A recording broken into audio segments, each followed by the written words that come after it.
Hi everyone, my name is Sarah Mari. I'm one of the librarians at Portland Public Library in Portland, Maine, and I'm here today to read you two more picture books.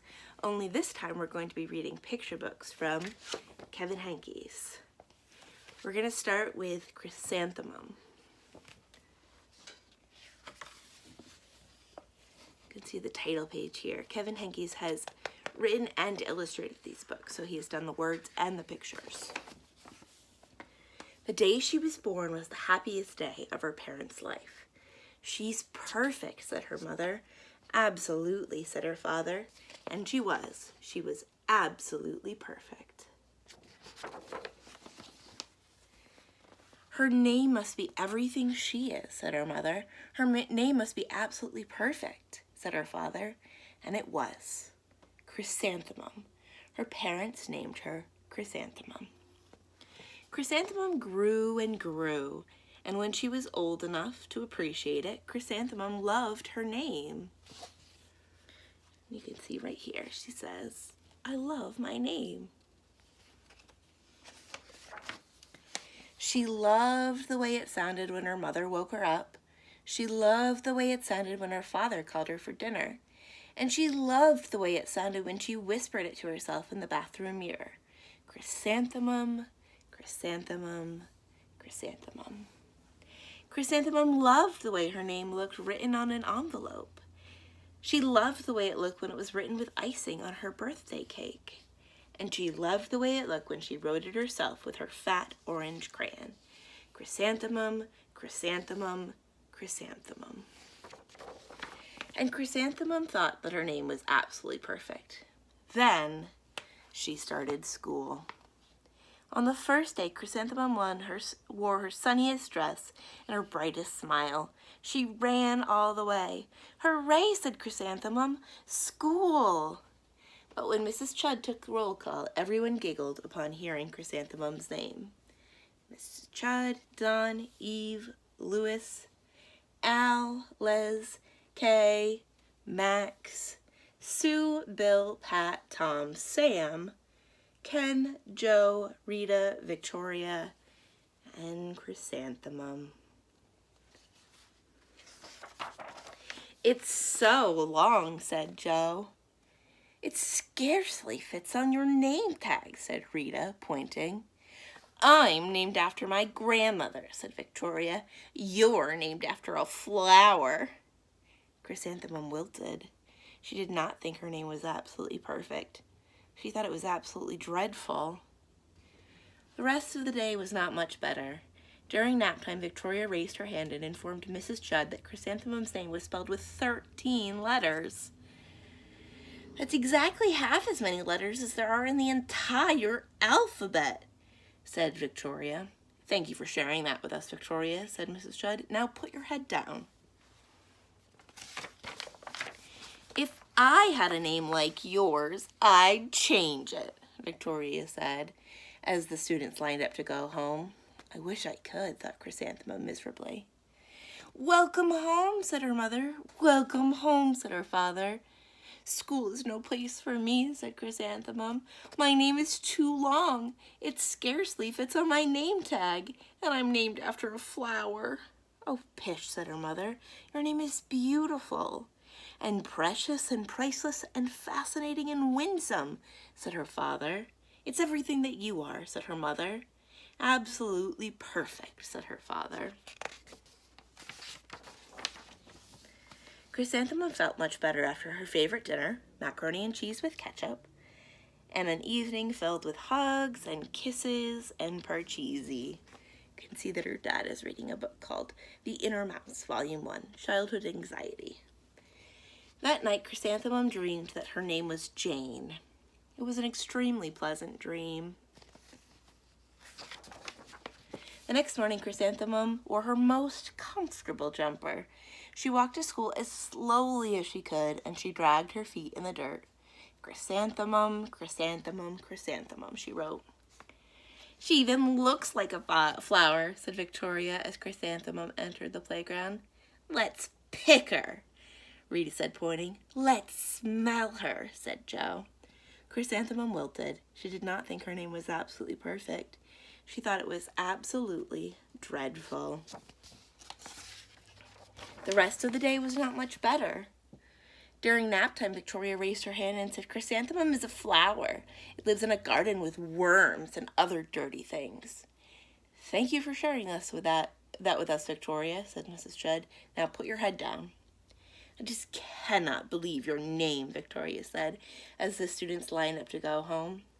"Neither can I," thought Chrysanthemum, miserably. "Welcome home," said her mother. "Welcome home," said her father. "School is no place for me," said Chrysanthemum. They said I even look like a flower. They pretended to pick me and smell me." "Oh, pish," said her mother. "They're just jealous, and envious, and begrudging, and discontented, and jaundiced," said her father. "Who wouldn't be jealous of a name like yours?" said her mother. "After all, it's absolutely perfect," said her father. Chrysanthemum felt a trifle better after her favorite dessert, chocolate cake with buttercream frosting, and another evening filled with hugs and kisses and parcheesi. Now her father is reading A Rose by Any Other Name, Understanding Identity. That night, Chrysanthemum dreamed she really was a chrysanthemum. She sprouted leaves and petals, and Victoria picked her and plucked the leaves and petals one by one, till there was nothing left but a scrawny stem. It was the worst nightmare of Chrysanthemum's life. Chrysanthemum wore her outfit with 7 pockets the next morning. She loaded her pockets with her most prized possessions and her good luck charmed. Chrysanthemum took the longest route possible to school. She stopped and stared at every flower. "Chrysanthemum, chrysanthemum, chrysanthemum," the flowers seemed to say. That morning, the students were introduced to Mrs. Twinkle, the music teacher. Her voice was like something out of a dream, as was everything else about her. The students were speechless. They thought Mrs. Twinkle was an indescribable wonder. They went out of their way to make a nice impression. Mrs. Twinkle led the students in scales. Then she assigned roles for the class musical. Victoria was chosen as the dainty fairy queen. Rita was chosen as the spiffy butterfly princess. Jo was chosen as the all-important pixie manager. And Chrysanthemum was chosen as a daisy.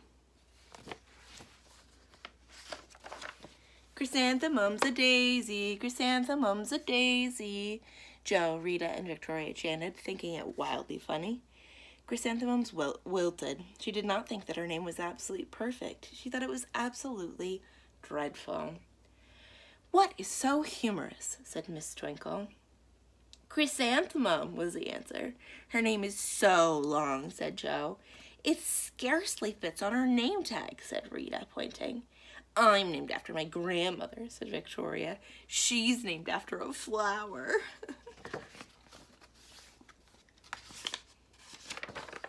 "My name's long," said Mrs. Twinkle. "It is," said Jo. "My name would scarcely fit on a name tag," said Mrs. Twinkle. "It would," said Rita, pointing. "And," said Miss Twinkle, "I'm named after a flower, too." "You are?" said Victoria. "Yes," said Mrs. Twinkle. "My name is Delphinium. Delphinium Twinkle. And if my baby is a girl, I'm considering Chrysanthemum as a name. I think it would be absolutely perfect." Chrysanthemum could scarcely believe her ears. She blushed, she beamed, she bloomed. Chrysanthemum, chrysanthemum, chrysanthemum.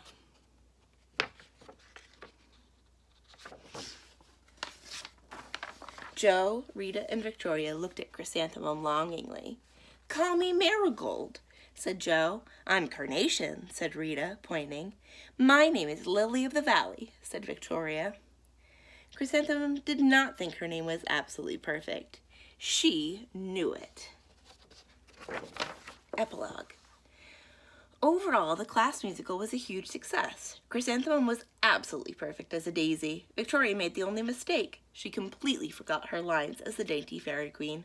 Chrysanthemum thought it was wildly funny, and she giggled through the entire dance of the flower. Eventually, Mrs. Twinkle gave birth to a healthy baby girl, and of course, she named her Chrysanthemum. And that's the end of that story. So we're going to read one more story for today, which is Wemberly Worried by Kevin Henkes.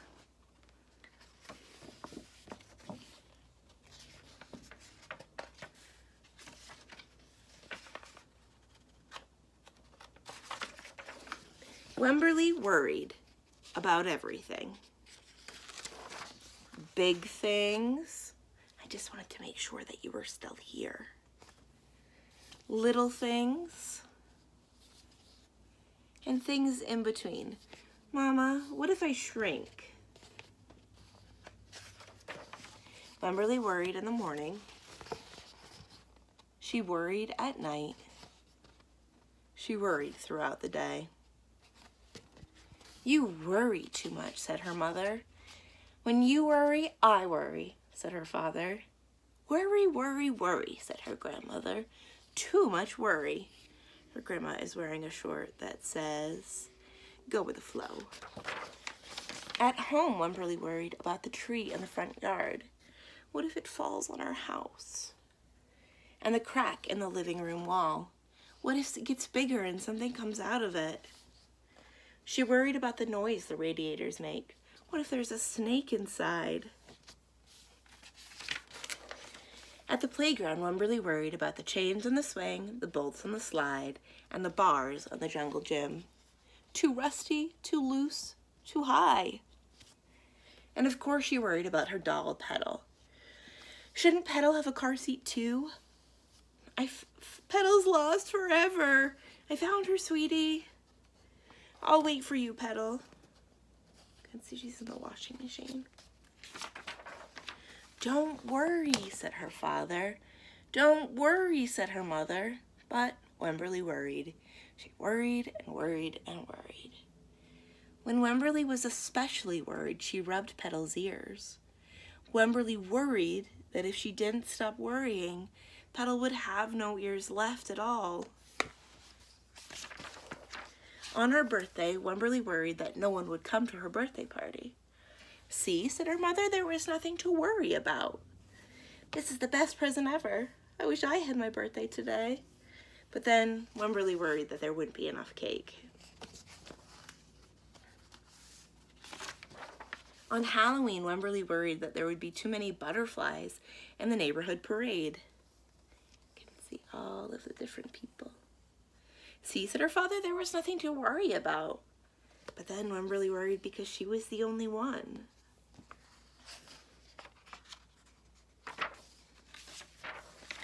You worry too much, said her mother.